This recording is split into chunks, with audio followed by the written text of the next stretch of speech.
अस्सलाम वालेकुम।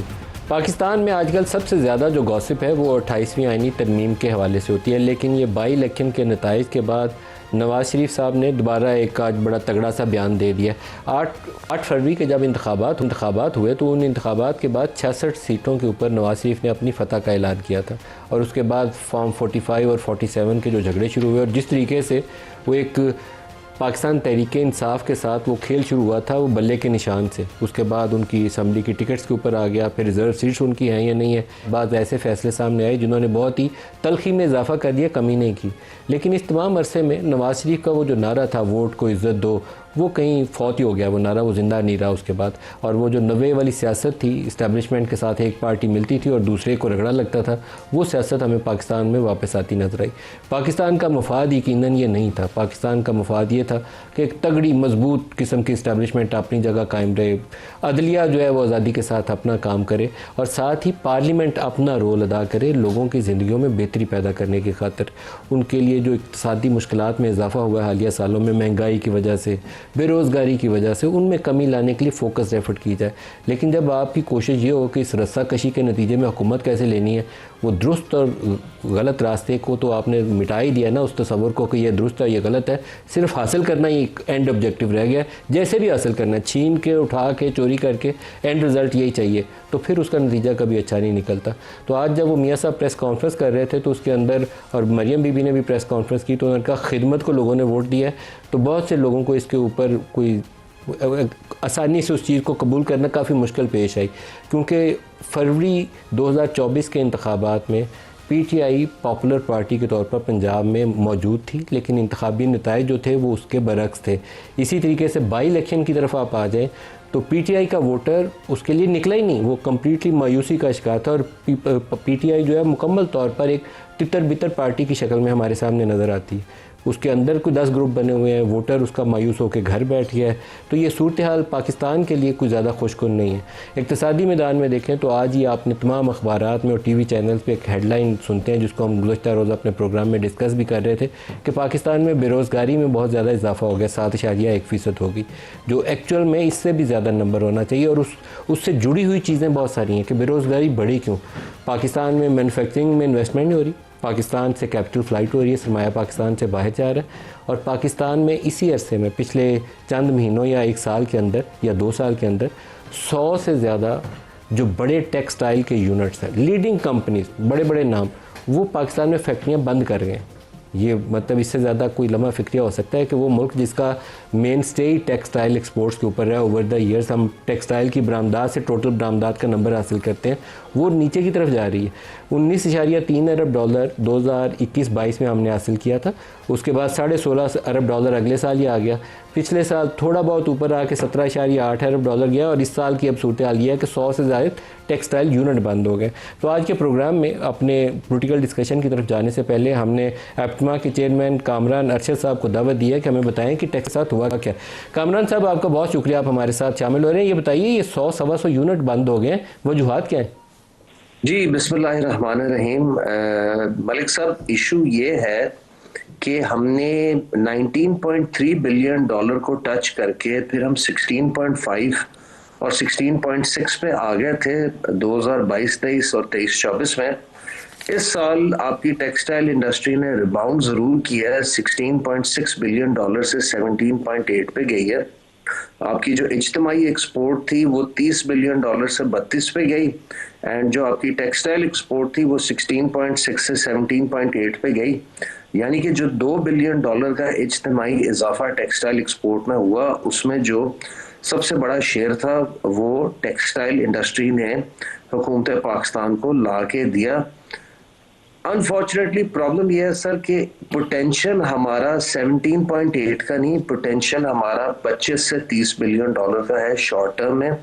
हमारी आधी कैपेसिटी बंद है, आधी चल रही है। जो चल रही है वो सिसक सिसक के चल रही है। उसकी 4 या 5 बुनियादी वजूहात हैं। वो वजूहात में sir number 1 factor energy cost है कि पूरे खिते में, बाकी दुनिया को छोड़ दें, पूरे खिते में जब आप अपना मुआवजा करेंगे बांग्लादेश, इंडिया, श्रीलंका, वियतनाम और चाइना के साथ, तो सबसे महंगी एनर्जी कॉस्ट आपकी है बिजली की और गैस की। नंबर 2 सर, सबसे महंगा इंटरेस्ट, सबसे ज्यादा इंटरेस्ट रेट आपका है इन्हीं सारे रीजनल कंपेटिटर्स के मुआजने में। नंबर 3 सर, आपकी गैस कॉस्ट भी ज्यादा है एंड आपने महंगी कर दी है। नंबर 4 सर, आपकी टैक्सेशन भी सबसे ज्यादा है। ये मैं नहीं कह रहा, ये कई मल्टीनेशनल्स जो पाकिस्तान छोड़ के जा रही हैं जिसपे मजीद रोशनी डालने की जरूरत भी नहीं है, उन सारे नामों से आप बखूबी वाकिफ हैं। तो energy cost, interest rate, gas cost, very high taxation, ये सब चंद वजूहात हैं जिसकी वजह से 100 से ज़्यादा टेक्सटाइल मिलें बंद हो चुकी हैं पाकिस्तान के सारे इंडस्ट्रियल रीजन्स में, चाहे वो कराची हैदराबाद है, चाहे लाहौर शेखुपुरा मुल्तान खदूम रीजन है, उन सब में 100-150 से ज़्यादा टेक्सटाइल मिल्स बंद हो चुकी हैं। कामरान साहब, जब सूरत हाल इतनी ख़राब है, दूसरी तरफ आप अनएम्प्लॉयमेंट का भी नंबर देखें तो वो भी ऊपर जा रहा है, मैनुफैक्चरिंग में इन्वेस्टमेंट नहीं हो रही, सरमाया पाकिस्तान से बाहर जा रहा है, तो ये तो एक बड़ी शदीद परेशानी की सूरत हाल है। लम्हा फ़िक्रिया होनी चाहिए, पूरी रियासत को इसके ऊपर तवज्जो देनी चाहिए कि ये सूरत हाल को एड्रेस कैसे करें। जी सर, ये लम्हा फ़िक्रिया है, और चूंकि आपकी देखें, आप अपनी महंगाई को ना एक्सपोर्ट नहीं कर सकते, उसे एक लोकल प्रोडक्ट पे फ्रंट लोड करके अपनी आवाम को पास ऑन कर सकते हैं, लेकिन जहां आपने इंटरनेशनली compete करना है रीजनल कंपेटिटर्स से जो आपके मुकाबले में वही चीज़ प्रोड्यूस कर रहे होते हैं एंड सस्ते भाव बेच रहे होते हैं, तो आपको compete करना है। अब ये जो सर सारी इनपुट कॉस्ट है, ये कॉस्ट ऑफ डूइंग बिजनेस का हिस्सा है। ये सर तब अट्रैक्टिव होती हैं जब गवर्नमेंट का फोकस हो इंडस्ट्रियलाइजेशन पे, जॉब क्रिएशन पे, एम्प्लॉयमेंट क्रिएशन पे। आपने आज के अखबारों में देखा है कि अनएम्प्लॉयमेंट कोई 7.1% पे चली गई है, कोई 59 लाख लोग, उसमें से कई बड़े हाईली एजुकेटेड लोग हैं जिन्होंने ग्रेजुएट डिग्रीज की हुई हैं, वो अनएम्प्लॉयड हैं। और आप दुनिया का 5वां बड़ा मुल्क है, ऑफिशियली शायद, अनऑफिशियली आप दुनिया का 4था बड़ा मुल्क है। तो जितना आपकी लेबर पूल में, स्किल पूल में हर साल लोग पढ़ लिख के आ रहे हैं, उतनी आगे जॉब क्रिएशन नहीं है, उतनी आगे इंडस्ट्रियलाइजेशन नहीं है। इंपोर्ट सर आपकी आउट ऑफ कंट्रोल जा चुकी है एंड उस पर मुझे कोई होते वक्त का फोकस नहीं लग रहा इंपोर्ट को कर्ब या रैशनलाइज करने का, या इंपोर्ट सब्सटीट्यूशन क्रिएट करने का, विजा विज के आप domestic product and domestic manufacturing को इनकरेज करें। ये बहुत सी वजाहत तो होगी सारी इस मामला की, लेकिन अब इस चीज़ों से बाहर कैसे निकले? असल सवाल तो ये है कि अब इससे बाहर कैसे निकले। सर देखें, एक आपके ना फ्लाइट ऑफ कैपिटल हो रहा है, और अब ये फ्लाइट ऑफ कैपिटल एक well known, well documented fact है। दूसरा, कोई इस चीज़ पर फोकस नहीं कर रहा। अभी मैंने एक हाल ही में रिपोर्ट पढ़ी है कि क्रिप्टो की वजह से भी बहुत फ्लाइट ऑफ कैपिटल हुआ है पाकिस्तान से। उसके साथ साथ सर हर मेजर शहर में पाकिस्तान में, चाहे कराची में, चाहे इस्लामाबाद, पिंडी, चाहे लाहौर, फैसलाबाद, मुल्तान, पेशावर, इनमें हर दूसरे तीसरे महीने तो एक दुबई प्रॉपर्टी एक्सपो शो हो रहा है। क्या किसी ने, पॉलिसी मेकर्स ने देखा है कि ये जो एक दुबई प्रॉपर्टी एक्सपो शो होता है उसके लिए यहाँ से पैसे प्रोसीड कैसे बाहर जा रही है?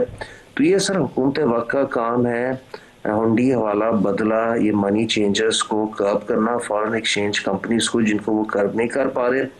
हम इसी चीज़ में खुश हैं कि हमारी रेमिटेंस $30 बिलियन से $38 बिलियन पे चली गई, $8 बिलियन इजाफी आ गया। वो जो $8 बिलियन इजाफी आया है, गवर्नमेंट डॉलर रख लेती है, लोगों को रुपये में कैश आउट करती है, तो जितने गवर्नमेंट डॉलर रख लेती है वो यूटिलाइज हो जाते हैं बैलेंस ऑफ पेमेंट्स, आपकी फॉरेन पेमेंट्स, इंटरेस्ट पेमेंट्स की रीपेमेंट्स में। तो जितना डॉलर आपके पास इजाफे गवर्नमेंट वो यूटिलाइज कर लेती है, रख लेती है, प्लस फिर इजाफी रुपया उसके अगेंस्ट छापते हैं। कामरान अरशद साहब, आपका बहुत शुक्रिया, आपने हमें ज्वाइन किया। बैरिस्टर उमैर नियाजी साहब, नदीम अफजल चंद साहब और सेनेटर खलील ताहिर सिंधु साहब हमारे साथ स्टूडियोज़ में, आप सबको खुशामदीद कहते हैं। चंद साहब, आज आपने रिपोर्ट देख लिया अनएम्प्लॉयमेंट के हवाले से। अभी आपको मैंने एप्टमा के चेयरमैन का इंटरव्यू इस लिस्ट में आया क्योंकि एक लिस्ट है बड़े बड़े टेक्सटाइल मिल ओनर्स की, बड़े लीडिंग प्लेयर्स हैं, 110-12 मिलों की लिस्ट मेरे पास है। ये कहते हैं 150 तक टोटल बंद हो गई हैं, जो कम्प्लीटली बंद कर दिया उन्होंने कारोबार पाकिस्तान में। तो इससे ज़्यादा परेशानी की तो और बात नहीं होनी चाहिए इस वक्त हमारे लिए। बिस्मिल्लाह। देखिए नदीम भाई, ये यकीनन परेशानी की बात है, और टेक्सटाइल वाकई बंद हुई है, लोग बेरोज़गार हूँ। मैं तो खुद फैसलाबाद 2-3 दफ़ा गया हूँ और कराची भी गए हैं, वहाँ भी सच्ची बात है इस पे तो गवर्नमेंट जवाब बेहतर दे सकती है कि एनर्जी और इंटरेस्ट रेट और इस पे क्या इनकी प्रायोरिटीज़ हैं, या SIFC वाले जवाब दे सकते हैं जो फॉरेन इन्वेस्टमेंट के ऊपर काम कर रहे हैं कि उनकी क्या इनपुट है। लेकिन एक चीज़ है कि हमें एप्टमा से भी एक गिला है। एप्टमा को हर दौर में प्रोटोकॉल तो बड़ा मिला है। जिस तरह शुगर इंडस्ट्री ने गन्ने को प्रमोट किया, गन्ना हमारी कौमी फसल नहीं है, काटन हमारी कौमी फसल है, तबाह कर दिया। लेकिन काटन को एप्टमा ने कभी, काटन के ग्रोअर को, काटन के काश्तकार को कभी सपोर्ट नहीं किया, जिस तरह गन्ने के काश्तकार को शुगर मिल वाले सपोर्ट करते हैं। सर शुगर मिल वाले तगड़े बड़े हैं ना, आपकी असेंबली में बैठे हुए हैं। मैं ये बता, अब लाख तनकीद हम करते हैं शुगर माफिया पे, हम बड़ी बड़ी तनकीद करते हैं, लेकिन उन्होंने देखे ना गन्ने का रकबा कितना बढ़ता जा रहा है। सर जी, और काटन का खत्म हो गया है। कॉटन तबाह कर 1.5 लाख बेल से 50-60 हज़ार रुपये हम आ गए। कोई सीड हम तैयार नहीं एप्टमा वाले कर सके, हालांकि टैक्स पैसे भी TDAP भी काटती है और भी बड़े पैसे आते हैं। जीरो रेटिंग भी रही है इनको, बिजली के ऊपर, गैस के ऊपर जीरो रेटिंग भी रही है। मराहत भी बड़ी ली है एप्टमा ने। एप्टमा वाले हाउसिंग सोसाइटियों में तो चले गए। आप कभी एक लिस्ट निकालें ना कि इंडस्ट्री लिस्टर ने हाउसिंग सोसाइटियाँ कितनी बनाई हैं? ढेर सारी हैं। तो देखिए ना, अब अगर आप इंडस्ट्रियलाइजेशन की तरफ, आप इंडस्ट्री से, आपकी इंडस्ट्री बंद हो रही है, आप इंडस्ट्री में जिद्दत पैदा नहीं कर रहे, तो आप हाउसिंग सोसाइटियों में जा रहे हैं, इंडस्ट्री को छोड़ रहे हैं। स्किल्ड कोई नए इदारे आप स्किल्ड लेबर के लिए इंडस्ट्री वाले बना नहीं रहे। इतने इदारे टैक्स काटते हैं, TDAP हो गया और बहुत सारे इदारे हो गया। क्या आवाम को क्या फ़ायदा? और ये बड़ी सीरियस डिबेट है। और इंटरेस्ट रेट यकीनन कम होना चाहिए। एनर्जी, टेक्सटाइल हमारी बैकबोन है, टेक्सटाइल इंडस्ट्री को बचाना चाहिए, लेकिन टेक्सटाइल इंडस्ट्री को भी प्रो पीपल, प्रो ग्रोअर, काश्तकार, किसान, आम मजदूर प्रो होना चाहिए। अच्छा, ये नहीं है कि थोड़ा सा मुश्किल वक्त आए तो आप सरमाया लेके बाहर चले जाएं, आप हाउसिंग सोसाइटियां बना लें। हर दौर में एप्टमा, पीपल्स पार्टी का दौर रहा है, PTI का रहा है, नून लीग का रहा है, एप्टमा फ्रंट सीट पे रही है। ये हमने अपनी आंख में किसी का नाम नहीं लेता। PTI के दौर में एक वो फैसिलिटी बनाई गई थी, 3-4% के ऊपर इनको कर्जे दिए गए। कोरोना के दिनों में जो 1200 अरब बांटा गया, वो सारा टेक्सटाइल से निकल के सिर्फ काश्तकार को नहीं मिला, सिर्फ काश्तकार, बाकी सबको मिला। लेकिन देखना यह है कि ये हमारी हुकूमत की यकीनन जिम्मेदारी, इन सारी बातों के बावजूद हुकूमत की जिम्मेदारी है कि वो टेक्सटाइल इंडस्ट्री को बचाए, मजदूर के लिए, पाकिस्तान के लिए बचाए। हर सूरत बचाना चाहिए।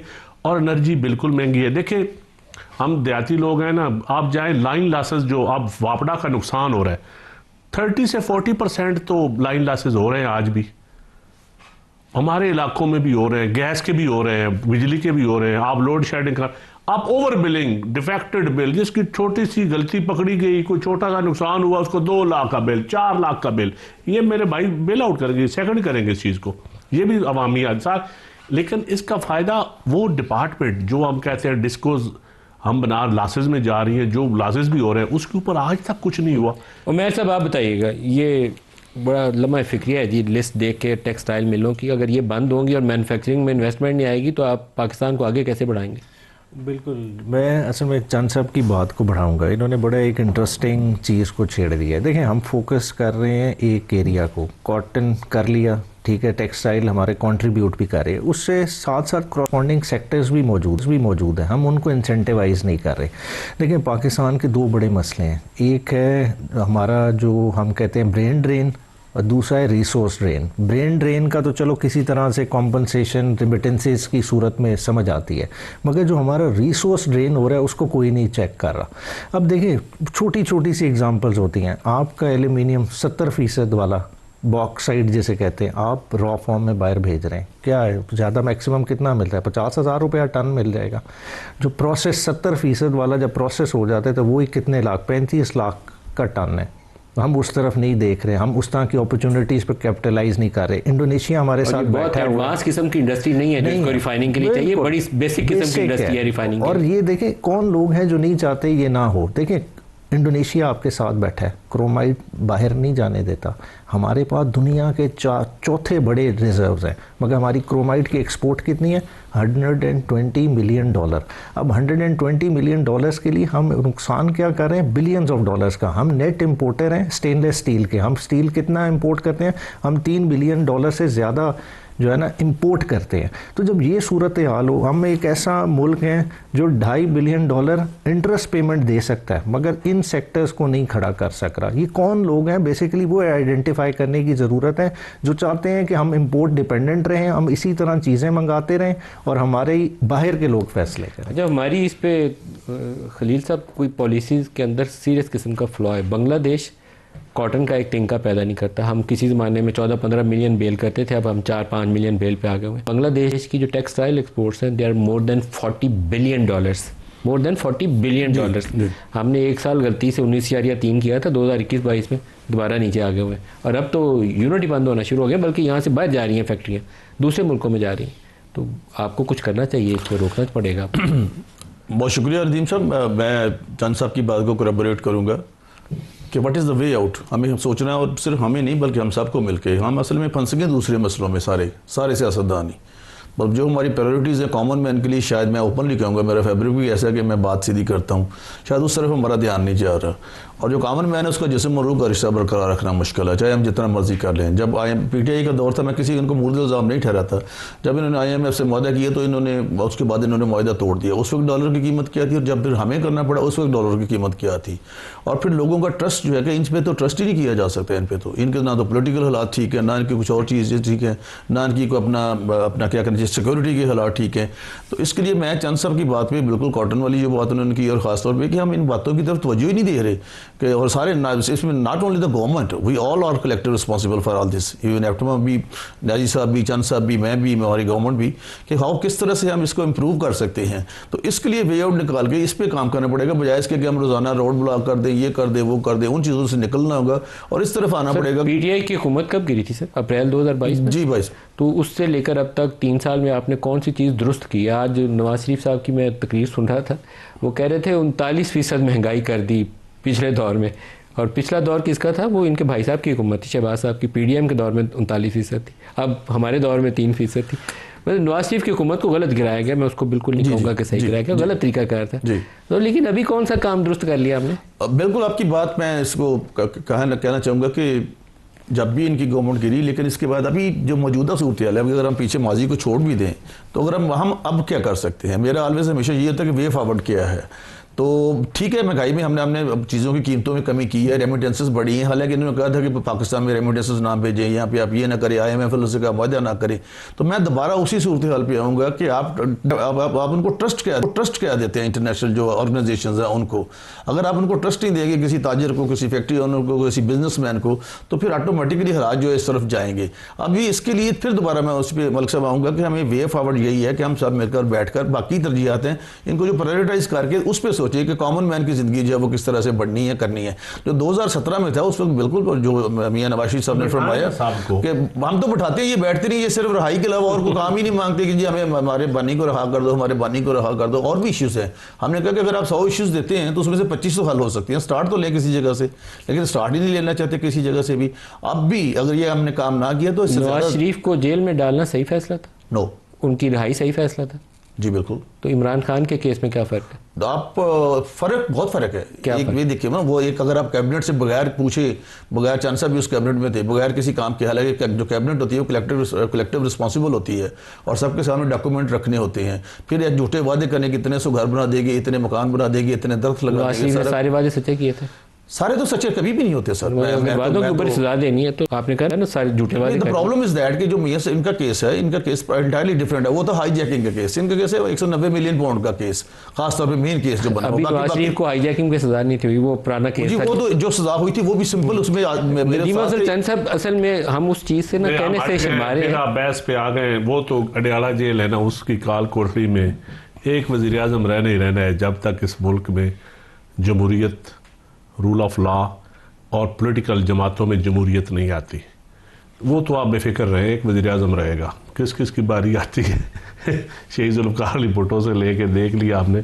तो वो छोड़े, अब इमरान नहीं तो कोई और चला जाएगा, जाएंगे, एक वज़ीर आज़म रहेगा। और जब तक हम ठीक नहीं होंगे, हम पॉलिटिकल क्लास, सियासी जमातें अंदर से जमहूरी नहीं होती जब तक। देखिए मैं इस पर एडमिट करूं, मैं अपना नाम ले रहा हूं, मैं आपकी बात से एग्री करता हूं। असल जो टॉपिक है आपस में ठीक मैं हमारे हुकूमती भाई हैं, हमारे तो बड़े दोस्त हैं, लेकिन इस वक्त मैं समझता हूं कि टेक्सटाइल सेक्टर और एग्रीकल्चर सेक्टर, अब जो आगे महंगाई का दौर आ रहा है, देखिए $6 बिलियन तक भी हम अफगानिस्तान के साथ ट्रेड, इस वक्त 3 टफ बॉर्डर हैं आपका, बलूचिस्तान में इंसर्जेंसी, अफगानिस्तान में आपके साथ टेंशन, इंडिया के साथ। तो अब कम से कम आप अपने मुल्क में तो स्टेबिलिटी लेके आ जाए, अपने मुल्क में तो हम अपने आपस में तो हम ठीक बैठ जाए, नेशनल इश्यूज़ पे हम ठीक बैठ जाए। कौन बिठाएगा? मुझे तो ये समझ नहीं आती एज ए पोलिटिकल वर्कर कि कौन बिठाएगा। ये आपको लीड लेना सर, नहीं मैं आपसे मुराद आप सियासी लोगों को खुद चेक करना। सियासी लोग हम तो रिक्वेस्ट ही कर सकते हैं ना, अवाम, ये अवाम के सवालात हैं, अवाम का कसूर क्या है? बिजली उसको महंगी मिल रही है, सेहत हमने प्राइवेटाइज कर दी है। रियासत जब आप हुकूमत बनाते हैं, रियासत की बुनियादी जिम्मेदारी में 3 काम है, सेहत, तालीम और तहफ़्फ़ुज़। अगर तीनों काम अवाम ने खरीदने हैं तो फिर अवाम को इन हुकूमतों का क्या फ़ायदा? ये हुकूमत, ये गाड़ियाँ, ये असम्बलियाँ, ये प्रोटोकॉल, ये ब्यूरोक्रेसी फिर किस काम के है? कि आपने हॉस्पिटल प्राइवेटाइज करने हैं, मैंने इलाज प्राइवेट अस्पताल में कराना है, आपने स्कूल प्राइवेटाइज करने हैं, मेरे बच्चे प्राइवेट स्कूलों में पढ़ेंगे, कैमरामैन के बच्चों के फीस है तो वो प्राइवेट स्कूलों में पढ़े, तो फिर हुकूमत का क्या काम है? मुझे तो आप टेक्सटाइल को छोड़े, मैं तो ये, और सच्ची बात है, एक ही हल है कि आपस में बैठेंगे। बिठाएगा कौन? जिम्मेदारी प्राइम मिनिस्टर ऑफ पाकिस्तान की बनती है, जो लीडिंग, जो ड्राइविंग सीट पे है। किसी की मिन्नत करें, किसी के घर जाएं, किसी के पांव पकड़ें, ये प्राइम मिनिस्टर ऑफ पाकिस्तान की जिम्मेदारी है, किसी और की जिम्मेदारी बाद में आती है। ब्रेक ले लें जी, हमारे साथ रहिएगा।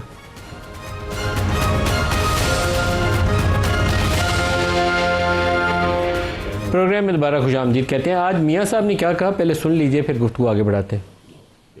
पता नहीं शायद क्रिकेट खेलने आए थे, वो ही खेलते रहे यहाँ पे 5 साल। बैंकरप्सी से बचाया पाकिस्तान को, इक़्तिसादी दिवालियापन हो चुका था और मुआशी दिवालियापन हो चुका था। मैं ये समझता हूँ कि ये इमरान खान सिर्फ अकेला मुजरिम नहीं था, उसको लाने वाले भी उससे बड़े मुजरिम थे जो उसको लेके आए।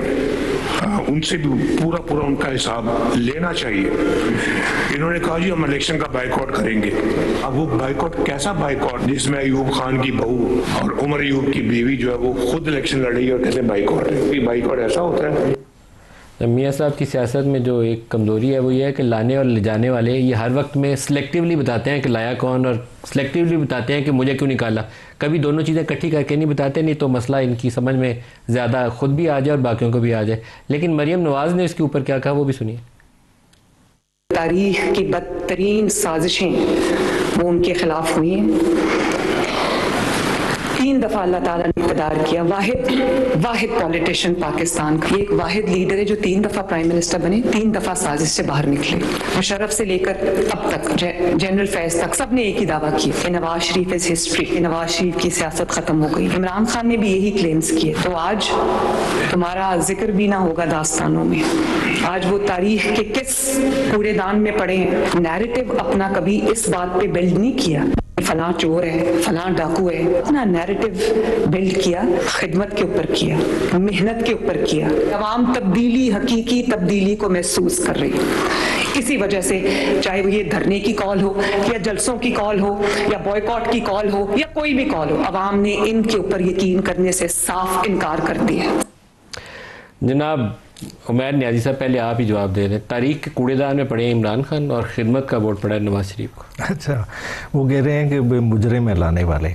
क्या आज जो बातें हो रही हैं, आज चाहे जितना सेंसरशिप कर लें, क्या कल को इस तरह की उनके बारे में बातें नहीं देखो, उन्होंने बड़ा क्वालिफाई किया। मियाँ साहब ने कहा कि जो लाने वाले थे वो मुजरिम है और जिन्होंने नवाज शरीफ को निकाला वो भी मुजरिम है, बाकी लोग सही लोग, बाकी सही। और देखें 2.5 साल का पीरियड इमरान खान का, कहते हैं नैरेटिव बिल्ड किया भाई चोर है। भाई ये नैरेटिव हमने बिल्ड किया है, आप खुद देख ले। अभी रिसेंट टाइम में IMF की रिपोर्ट क्या कह रही है, इमरान खान की तो हुकूमत नहीं है, 2 साल में कितनी करप्शन हुई है। ये वो है जिनसे ये कर्जा लेते हैं, वो सर्टिफिकेट जस्टिफाई कर रहे हैं 5,300 अरब रुपए की करप्शन। ये वो मुल्क है जिसका 17,000 अरब का जीडीपी है, जो आप कर लें 1/5 तो करप्शन की नज़र हो रहा है। फिर आपके ऊपर वही IMF कहती है कि आप इंपोर्ट की फिगर्स में फिगर फजिंग कर रहे हैं। तो चोर भाई हमने नैरेटिव बनाया है। देखें ये तो एक रियलिटी है, आप रियलिटी से जितना मर्जी भागते रहें वो आपका पीछा नहीं छोड़ेगी। फिर देखें सबसे जो बड़ी बात है, देखें आप एलीट कैप्चर को सपोर्ट कर रहे हैं। मियाँ साहब को खिदमत का वोट पड़ा 8 फरवरी को नहीं, लाहौर में तो वोट पड़ा है ना जी, आपको मियाँदाद के हल्के में वोट नहीं पड़ा, बंदा ही नहीं निकला। अच्छा वो तो बाई इलेक्शन की आप बात कर रहे हैं। देखिए बाई इलेक्शन का टर्नआउट देख लें, फिर जिस तरह से किया है जो हमाद अजहर ने अपने ट्विटर अकाउंट से किया कि फॉर्म 45 ही नहीं दिए और अमले को ले गए, जहाँ कंसोलिडेशन हुई वहाँ कैंडिडेट को जाने नहीं दिया, वो सब मनाजिर सब ने देखे। टर्न आउट क्या जस्टिफाइबल था कि खाली पोलिंग स्टेशन हो और तारीख के कूड़ादान में है वो टर्न मरियम ने जो बोली है वो डस्टबिन ऑफ हिस्ट्री है। देखें तारीख अभी चल रही है, तारीख पता चलेगी। तारीख 26वीं आईनी तरमीम पे भी अपना वर्डिक्ट देगी, 27वीं आईनी तरमीम पे भी देगी। सर आप बताइए खलील साहब, ये आज बड़े मजे के स्टेटमेंट्स हैं मियाँ साहब के, ये संभाल के रखने पड़ेंगे। जी मलिक साहब आपने जो बात की है तारीख की, और बैरिस्टर साहब ने भी, बिल्कुल तारीख चल रही है, और तारीख सिर्फ चलती ही नहीं, तारीख आगे भी बढ़ती है। ये जो कल वाले इलेक्शन थे, परसों वाले, मैं खुद चूँकि लालपुर में था और 3-4 हल्कों में हमारा काफ़ी वोट है, मैं वहाँ पे अपना काफ़ी काम हम कर रहे थे। इनके लोगों ने डबल तरीके से थे, एक तरफ से ये कह रहे हैं कि हमने इलेक्शन का बाइकआउट किया, दूसरी तरफ इन्होंने साथ इमरान खान की तस्वीरें लगाई हुई हैं। मेरे पास है पोस्टर, अभी भी मैं खोल के दिखा देता हूँ आपको। लाहौर में भी ऐसे ही हुआ, बल्कि जिन लोगों ने किसी की शादी में पैसा, आपने मियाँ साहब के बयान का जी वो जवाब नहीं दिया आपने। नवाज शरीफ साहब ने कहा जो इमरान खान को लाए वो मुजरिम है, उनका एहतसाब होना जी बिल्कुल, इसलिए और मरियम नवाज ने कहा कि 3 दफा जिन्होंने नवाज शरीफ को निकाला उन्होंने भी जुर्म किया। तो बड़े मजे की स्टेट जी, इसलिए मालिक साहब, इसलिए कि जो मियाँ साहब का जो 2017 का सफर था वो खुशहाली का सफर था। जो रोटी थी वो 2 रुपए की थी। नवाज शरीफ को किसने निकाला 3 दफा? जिसने भी निकाला सर, जिसने भी सर निकाला, अवाम ने तो नहीं ना निकाला। नहीं मैं सब बड़ा सीरियस मैटर है, मैं तो उस जजमेंट का, मैं सर भी जजमेंट पढ़ी, दोनों हम वकील हैं, प्रैक्टिसिंग लॉयर हैं। किसने निकाला? नहीं, उस जजमेंट में लिखा कि there is no any element of the corruption. Nawaz Sharif साहब की जब हुकूमत गिरी, यहाँ से लाहौर गए थे तो पूरा रास्ता कहते गए मुझे क्यों निकाला। जी बिल्कुल, किसने निकाला? जिसने भी सर निकाला वो तो आप सबको पता ही है। नहीं पता, आपको भी पता सर? नहीं, हम पता ही, सबको पता होता सर, मेरे मुंह से आप क्यों निकलवाना चाहते हैं। लेकिन बहरहाल ये सिलसिला रुकना चाहिए, हम पॉलिटिशियंस को इकट्ठा होना चाहिए। ये मैं इस बात पे आऊँगा कि ये सिलसिला रुकना चाहिए। ये जमहूरी अमल जो है या जमहूरी सफर है, जिस तरह 5 साल जरदारी साहब ने कहा कि 5 साल पूरे हों और उसके बाद नेक्स्ट गवर्नमेंट आए, चाहे कमजोर पड़ जाए, आगे आ जाए, वोटों आवाम की जो अदालत है वो एहतसाब करे, ना कि यहाँ पे कोई ऐसा वैसा जज बैठे जो आवारा किस्म की, जो मतलब जो रिटायर्ड हो गए अब तो इस किस्म की बातें करे और शाम को जाके कह दीजिए आपने ये किया, आपने बेटे से तनख्वाह नहीं ली और आपको लिहाजा घर भेज रहे हैं। तो ये टोटली रॉन्ग है। अगर देखिए 64 रुपये चीनी थी, डॉलर कितने का था, रोटी कितने की थी, उसके बाद क्या हुआ फिर? तो ये प्रोजेक्ट चलते हैं। मैं इस बहस को मतलब बड़ी मुश्किल हो रही है मुझे आगे बढ़ाने में। आप, मैं तो चाहता था कि मैं चुप ही रहूं, ये दोनों भाई, मुझे आज चुप में मजा आ रहा। देखें नहीं, दोनों इधर उधर होके बचा के निकले। ताए साहब ने तो कमाल ही कर दिया ना। मैं कहता हूँ परवरदिगार आले मोहम्मद के सदके हमें सच बोलने की तौफीक दे जो नहीं बोला जा सकता। और मियाँ साहब मैंने जो कहा है सच्ची बात है। अब बाजी चैत फाल है दुनिया मेरे आगे, होता है शब रोज तमाशा में जाके। खींचे है मुझे इफ्तिखार चौधरी तो रोके है मुझे साकिब निसार। मैं इसका क्या जवाब दे? अमीद गुल मेरे आगे तो फैज अमीद मेरे पीछे। मैं इसका कोई जवाब नहीं दे सकता। ये कौम के साथ हम मजाक कर, लोगों को आप पता है सारी। सर ये जो मैं आपको बताऊं, हम जो मर्जी जवाब दें इधर बैठे हुए, लोगों को सारी हकीकत का पता है। लोगों को कोई गलतफहमी नहीं है। लोग हमारे कमज़ोर हैं, सड़कों पे निकलते नहीं हैं, मजबूर हैं। किसी का सरकारी मुलाजम है, किसी का कारोबार है, कई मजबूरियाँ हैं। हम सब मजबूर हैं हमारे समेत। सच्ची बात यह है कि अशराफिया 5%, 7% मौजें कर रही है। 10-15% जो आप और हम बैठे, हम बेनिफिशरी हैं। 80% महकूम है इस मुल्क के अवाम। ये है इस मुल्क की पिक्चर। मियाँ साहब उन 5% में हैं, आप और मैं और उमैर और संधू साहब हम 15% में हैं, क्योंकि हम बेनिफिशरी हैं। कोई पार्लियामेंट में है, आप एंकर हैं, मीडिया में, हम सिस्टम के VIP लोग हैं, हम थोड़ा सा सोशली अच्छे लोग हैं, वेल सेटल्ड हैं। लेकिन मैं नवाज शरीफ साहब का रोल खास तौर पर, नवाज शरीफ साहब का रोल मेरे ख्याल में अब उन्होंने अल्लाह ताला उनको जो उनकी ये, मैं तो सच्ची बात है कि कभी मियाँ साहब से एक दफ़ा जद्दे में मिला था, जब सरूर पैलेस, मैं उस वक्त तहसील नाज़म था, तो मैं मिलने गया था उनको। अब भी कभी मुलाकात हुई तो मैं कहूँगा मियाँ साहब तारीख में जिंदा रहें। आप कहेंगे आप? मैं कहूँगा, अब भी कहूँगा मियाँ साहब तारीख में जिंदा रहे। लेकिन ये मेरा ख्याल था कि जब यहाँ नारे मारते हुए गए थे ना, मुझे क्यों निकाला, उसके बाद उन्होंने रियलाइज किया होगा। वाला मामला, मियाँ साहब को आज लाहौर में बैठने की बजाय अगर क्वेटा में जाकर बैठ जाएं, फजल रहमान को साथ लें, अचकज़ई साहब को साथ लें, जरदारी साहब को साथ लें, बलूचिस्तान वाला मामला सेटल करें। सीनियर सियासतदान है ना, ये अफ़गानिस्तान का इशू है, इसके अंदर फ्रंट रोल पे आए। क्या वो ज़िमनी इलेक्शन वालों से खिताब करके मियाँ साहब का कद बहुत बड़ा है सर, जब उन्होंने वो बस अपना इस्तेमाल कर फरवरी के इंतखाबात के बाद जब अगले दिन उन्होंने जीत का ऐलान किया, अभी उसी भंवर से नहीं निकले। देखिए मियाँ साहब तारीख के डसे हुए भी हैं, बेनिफिशियरी भी हैं, डसे हुए भी हैं, दोनों काम है। बिल्कुल। तो मियाँ साहब को तो ऐसा रोल अदा करना चाहिए कि जो मियाँ साहब के साथ हुआ आइंदा किसी के साथ वो ना हो। जो तो पाकिस्तान ये मियाँ साहब अगर वो रोल अदा नहीं कर सकते या वो तो फिर खुद ही जाने क्या तारीख जो में क्या सियासी देखा जाए। कदकाठ में दो लोग बड़े हैं जी उमैर साहब, उसमें एक नवाज शरीफ है जो 1980-81 से वो ज़िया के साथ उनका सफ़र शुरू हुआ तो 45 साल हो गए, और दूसरा पीपल्स पार्टी की पूरी एक वो विरासत लेकर वो जरदारी साहब है। तो इनको रोल अदा करना पड़ेगा कि जमहूरियत की गाड़ी सही तरीके से आगे चले, इर्रेस्पेक्टिव के किसी कितनी पॉपुलैरिटी। इनका बड़ा वजन है, कदकाठ है, कोई 3 दफ़ा वज़ीर आज़म है तो कोई 2 दफ़ा सदर रहा है, उन दोनों का रोल मिसिंग है। लेकिन हम इक़्तिदार में माज़रत से जो मियाँ साहब ने कहा है ना कि किस तरह निकाला, पीपल पार्टी को कभी इक़्तिदार प्लेट में नहीं मिला, कभी बीबी की शहादत दे के मिला। जो लोग एनआरओ कहते हैं, ये कौन सा एनआरओ है जिसमें आपको शहादत देनी पड़े। पीपल पार्टी को कभी पंजाब छीना गया, कभी केपीके लिया गया, कभी सिंध में जो कुछ हुआ जाम सादक के दौर में।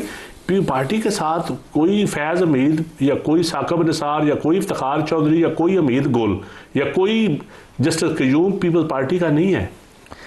असल में देखिए हम छोटी पोजीशंस में खुश हो गए हैं, लेकिन पीपल्स पार्टी भी है तो वो सिंध लेके खुश है, नून लीग खुश है कि पंजाब हमारे पास है, मरकज़ चाहे जो मर्ज़ी चलाए, जिसकी इंस्ट्रक्शंस पे चले। जब इस तरह की पोजीशन हो जाए, हालांकि चले जिस वक्त रिजीम चेंज हुआ, जिस तरह भी हुआ, अगर उस वक्त ये फ़ैसला कर लेते, इलेक्शन की तरफ चले जाते, हुकूमत ना बनाते, तो आज इतने कॉम्प्रोमाइज़ ना करने पड़ते। अब हम उस स्टेज पे आ गए हैं, मैं समझता हूँ कि अब इनके भी हाथ बंधे हुए हैं कि अगर ये इस चीज़ से ब्रेक अवे करने की कोशिश करते हैं, सबको रियलिस्टिकली जैसा चंद साहब कह रहे हैं कि एक एफर्ट करते हैं बुलाने की, तो मेरा नहीं ख्याल कि इन्हें उस चीज़ की भी इजाज़त मिलेगी। आपके ख्याल में वो इजाज़त भी नहीं होगी कि इकट्ठे सियासी लोग एक मेज़ पे बैठ जाए, उसकी इजाज़त नहीं मिलेगी, इजाज़त लेनी पड़ेगी? 100%। ताहिर साहब? मकसद मैं तो समझता हूँ जो आपने बात की है, आई विल सेकंड दैट कि बिल्कुल जरदारी साहब को और मियाँ मोहम्मद नवाज शरीफ को, मौलाना फजल रहमान को एक दफ़ा सबको और बड़े मियाँ साहब को ये कॉल देनी चाहिए। मैं ज़ाती तौर पे कह रहा हूँ, मेरी पार्टी के वो सरबराह हैं कि इन सबको बैठा के मुल्क जो जिस भंवर में फंस चुका है इसको निकालना चाहिए यहाँ से। अदरवाइज़ वो फिर कहते हैं ना तुम्हारी दास्तान भी ना होगी, दास्तानों में जिस लेवल पर हम चले गए हैं, तो ये बिल्कुल उनकी ज़िम्मेदारी बनती है, जरदारी साहब की बनती है। जरदारी साहब ने 67 से इनका आगाज़ हुआ है और बड़ा लंबा सफ़र है इनका भी। इसी तरह बल्कि राना सनाउल्लाह खान साहब ने तो ये भी कहा था कि इवन इमरान खान को भी स्टेज पे किसी भी जगह पे बैठाना चाहिए साथ। कोई ऐसी बात नहीं सर, कुछ नहीं होता, हमने कोई एक दूसरे के इंसान तो बंदे तो नहीं मारे सर। जो पाकिस्तान को इस वक्त चैलेंज दरपेश है, अभी चंद साहब ने प्रोग्राम के आगाज़ में कहा आपको ईस्टर्न बॉर्डर से एक अटैक हो चुका है, दूसरे का खतरा है, वेस्टर्न बॉर्डर से आपके ऊपर हमले होते हैं, आपकी इस कौम के बेटे रोजाना शहीद हो रहे, 3 जंगें लड़ रहे हैं, पाकिस्तान का जवान 3 जंगें लड़ रहा है। रोजाना आप शहादतें उठाते हैं, बिल्कुल उठाते हैं। मेरे और आपके बेटे हैं ना जो जिनकी जानें रोज जाती हैं। हाँ, तो जिन लोगों से आपको तवक्को होती है कि ये लीडिंग लाइट्स हैं, ये आगे आएंगे, ये राह दिखाएंगे, वो उनका रोल क्या है इस तमाम अरसे में? मैं तो सिर्फ ये जानना चाहता हूँ, ये लीडर्स हैं ना हमारे नवाज शरीफ साहब, जरदारी साहब, इनका क्या रोल है इस कौम को राह दिखाने में या इन मसलों के हल के लिए? नहीं, मसलों के हल के लिए यही है कि जब तक भी आप, चाहे तो दूसरी जंग अज़ीम हो या कोई भी जंग हो, जब तक आप किसी जगह पे बैठ के बात नहीं करते और डायलॉग नहीं करते और चीज़ों को प्रायोरिटाइज नहीं करते, उस वक्त तक ये मसले हल नहीं होंगे। चंद साहब क्लोजिंग रिमार्क्स 1 मिनट में। देखिए जी, बड़ा सुनहरी मौका है मियाँ साहब के पास और पॉलिटिकल क्लास इकट्ठी हो। बार बार मैं तो यही कहूँ, अवाम के ऊपर रहम करें, बस रास्ता निकालें। रास्ता निकला है, अपनी पर्सनल जो ग्रज हैं, पर्सनल जो खामी हैं, खान साहब को भी समझना चाहिए, खान साहब का भी इसमें पूरा कसूर है। बिल्कुल है, बिल्कुल कसूर। और ये कहेंगे कसूर नहीं है किसी का, तो बारी सबका कसूर है, निकालना चाहिए रास्ता। हालात मुश्किल, दुनिया कहाँ जा रही है, हम 2025 में हमारी डायरेक्शन ही गलत है। नदीम अफजल चंद साहब, बैरिस्टर उमैर नियाज़ी साहब और सेनेटर खलील ताहिर सिंधु साहब, आप सबका शुक्रिया। आज के लिए इतना ही, इजाज़त दीजिए, अल्लाह हाफ़िज़।